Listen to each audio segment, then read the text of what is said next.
मेरे YouTube पे astronaut पर आपका स्वागत है। नमस्कार, मैं हूं नरेश कुमार। सबसे पहले उन दर्शकों का धन्यवाद जिन्होंने पेज को सब्सक्राइब किया है, पेज के वीडियोस को शेयर कर रहे हैं, लाइक कर रहे हैं और कमेंट बॉक्स में हमें अपनी राय भी लगातार भेज रहे हैं। दोस्तों, आज के वीडियो में बात करेंगे शनिदेव की। शनिदेव वक्री होने जा रहे हैं। 27 जुलाई से शनिदेव वक्री रहेंगे और 11 दिसंबर तक ये वक्री अवस्था रहेगी। लगभग 138 दिन का ये पीरियड है। कहने को तो ये सामान्य खगोलीय घटना है, क्योंकि कोई भी ग्रह जब सूर्य से थोड़ा सा दूर चला जाता है तो वो वक्री हो जाता है। जब हम कुंडली बनाते हैं तो आपको दो ग्रह सूर्य के करीब नजर आते हैं, एक बुध और एक शुक्र। ये आपको नंगी आंख से भी नजर आ जाते हैं आसमान में, क्योंकि ये इनर सर्कल के प्लैनेट हैं। इन्हें अंतरीय ग्रह कहा जाता है, यानी कि ये इनर सर्कल के प्लैनेट हैं। ये आपको नंगी आंख से नजर आते हैं। ये सूर्य के इर्द गिर्द रहते ही वक्री हो जाते हैं।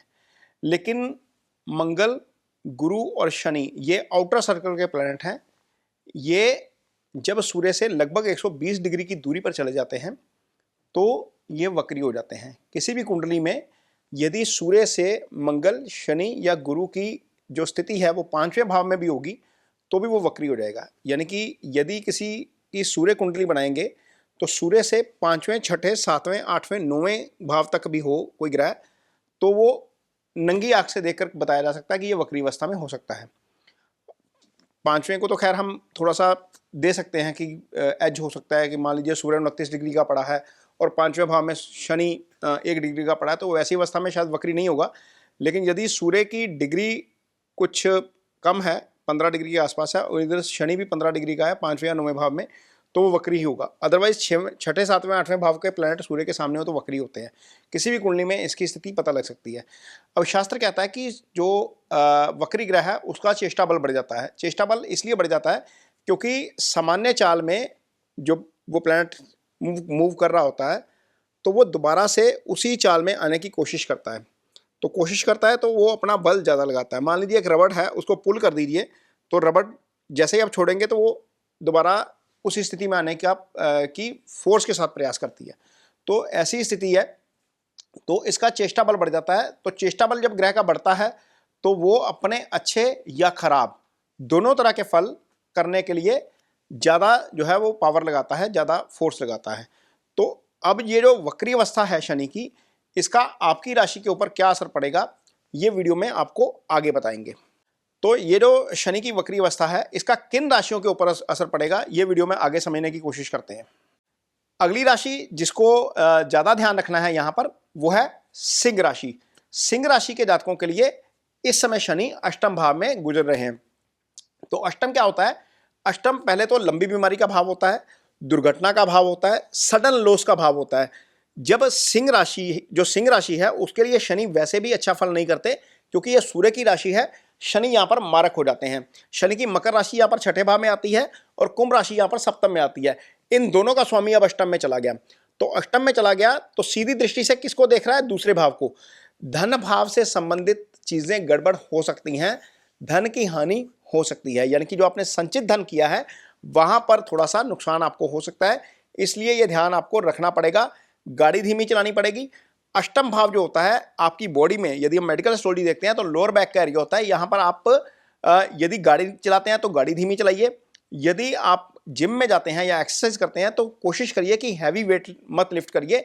ये आपके लोअर बैक के मसल को पुल कर सकता है, यहाँ पर आपको दिक्कत हो सकती है। यहाँ पर शनि की स्थिति आपके लिए अच्छी नहीं है। वक्री अवस्था में खासतौर पर ये चूंकि चेष्टा बल बढ़ गया है तो यहाँ पर दिक्कत कर सकते हैं। तो शनि की तीसरी दृष्टि आपके कर्म भाव के ऊपर आती है, तो कर्म से संबंधित फल आपके स्लो हो सकते हैं।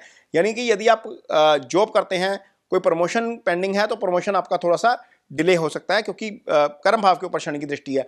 कारोबार यदि करते हैं तो उसमें आपकी पेमेंट्स डिले हो सकती हैं। कारोबार से संबंधित फल जो है थोड़े से नुकसान वाले हो सकते हैं। वाइफ की हेल्थ का जरूर ध्यान रखिए, क्योंकि सप्तम का स्वामी अष्टम में चला गया है तो वाइफ को कुछ ना कुछ कष्ट हो सकता है। चूंकि वाइफ के भाव का स्वामी अष्टम में है और सीधी दृष्टि से दूसरे भाव को देख रहा है, तो यह भाव वैसे कुटुंब का भी भाव होता है, तो कुटुंब से संबंधित भी आपको कुछ ना कुछ समस्या का सामना करना पड़ सकता है। छठा भाव चूंकि एक्टिव है, छठे भाव के स्वामी अष्टम में है। हालांकि लगन कुंडली यदि हम बनाते हैं तो छठे का स्वामी अष्टम में आना या 12वें का स्वामी अष्टम में आना या त्रिक भावों के स्वामी का हाउस एक्सचेंज कर लेना नॉर्मली विपरीत राजयोग कहलाता है। लेकिन जब ट्रांजिट में प्लैनेट डिस्टर्ब है तो यहाँ पर दिक्कत कर सकता है।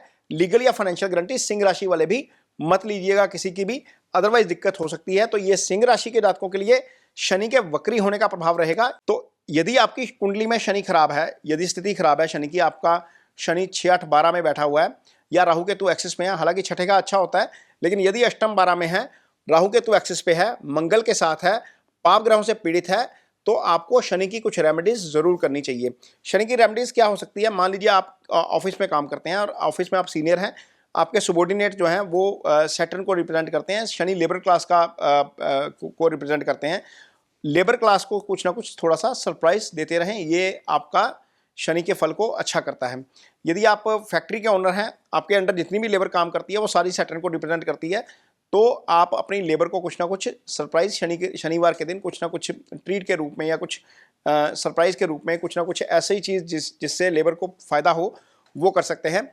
अदरवाइज शनि के दान के रूप में क्या कर सकते हैं आप, जो काली उड़द की दाल होती है वो शनिवार के दिन शाम के समय करनी चाहिए।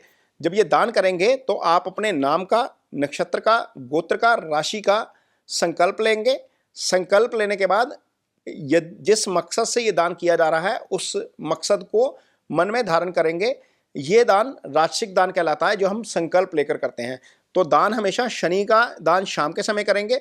और इसके अलावा यदि बहुत ज़्यादा खराब स्थिति है शनि की, तो एक बार शनि शिंगणापुर में जाकर दर्शन जरूर करने चाहिए। शनिवार के दिन आपको शनि आरती में या शनि के यज्ञ में भाग जरूर लेना चाहिए। तो ये वीडियो आपको कैसा लगा इस पर कमेंट बॉक्स में अपनी राय जरूर दीजिए। यदि वीडियो अच्छा लगे तो उसे शेयर जरूर करिए, पेज को सब्सक्राइब जरूर करिए। इसके साथ ही मुझे दीजिए इजाजत। नमस्कार।